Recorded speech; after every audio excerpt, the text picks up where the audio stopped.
بسم اللہ الرحمن الرحیم۔ السلام علیکم ورحمۃ اللہ وبرکاتہ۔ اللہ اپنے بندوں سے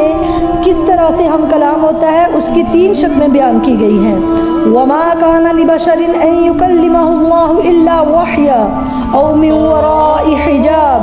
أَوْ يُرْسِلَ رَسُولًا فَيُوحِيَ بِإِذْنِهِ مَا يَشَاءُ۔ کسی انسان کا یہ مقام نہیں ہے، کسی بھی انسان کے لیے یہ ممکن نہیں ہے۔ نوٹ کرنے والی بات یہاں پہ یہ ہے کہ یہ نہیں کہا گیا کہ اللہ کے لیے ممکن نہیں، بلکہ ما کان لبشر، کہ اللہ تو ہر شے پر قادر ہے، اللہ تو جو چاہے کر سکتا ہے، اللہ کی قدرت سے کوئی چیز بعید نہیں ہے، لیکن انسان کا یہ مقام نہیں ہے۔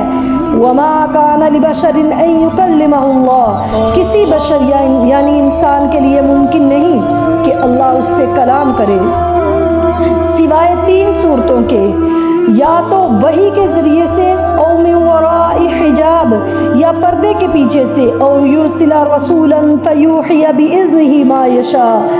یا وہ بھیجتا ہے اپنے کسی پیغامبر کو یا ایلچی کو یا رسول کو یا فرشتوں کو میں سے کسی کو پیغامبر بنا کر، تو پھر وہ وحی کرتا ہے جو اللہ چاہتا ہے، فیوحی باذنہ ما یشاء۔ اب یہ 3 شکلیں کلام الہی کی ہمارے سامنے آئی ہیں، ان میں سے 2 وہ ہیں جن میں لفظ وحی آ رہا ہے، جیسے وما کان لبشر ان یکلمہ اللہ الا وحیا، آخر میں او یرسل رسولا فیوحی باذنہ ما یشاء، لیکن درمیان میں آیا ہے او من وراء حجاب، جیسا کہ قرآن پاک میں متعدد بار یہ بات آ چکی ہے کہ حضرت موسیٰ علیہ السلام سے اللہ رب العزت ہم کلام ہوتے تھے، تو او من وراء حجاب کیسے ہوتے تھے؟ پردے کے پیچھے سے بات ہوتی،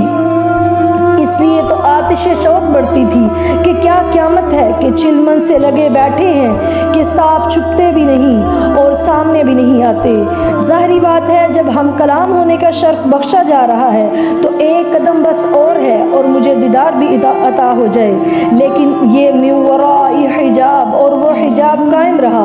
اور اسی طرح نبی رحمت صلی اللہ علیہ وسلم سے شب معراج کو ہوا من وراء حجاب، یعنی حجاب قائم رہا۔ بعض لوگوں کا یہ خیال ہے کہ حضور صلی اللہ علیہ وسلم کو اللہ رب العزت کا دیدار حاصل ہوا ہے، لیکن ایسا بالکل بھی نہیں۔ حدیث نبوی صلی اللہ علیہ وسلم ہے کہ حضرت عائشہ صدیقہ رضی اللہ تعالی عنہا سے پوچھا گیا شب معراج پر دیدار ہونے کے بارے میں، تو انہوں نے صاف انکار کیا کہ نہیں، آپ صلی اللہ علیہ وسلم نے اللہ رب العزت کا دیدار نہیں کیا۔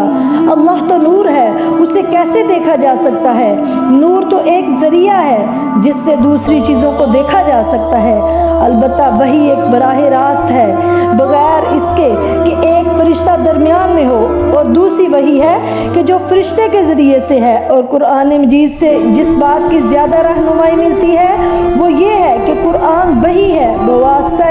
ملک یعنی فرشتہ، فَإِنَّهُ نَزَّلَهُ عَلَىٰ قَلْبِكَ، کہ حضرت جبرائیل علیہ السلام کے ذریعے سے ہی یہ وحی پہنچتی ہے نبی رحمت صلی اللہ علیہ وسلم تک۔ البتہ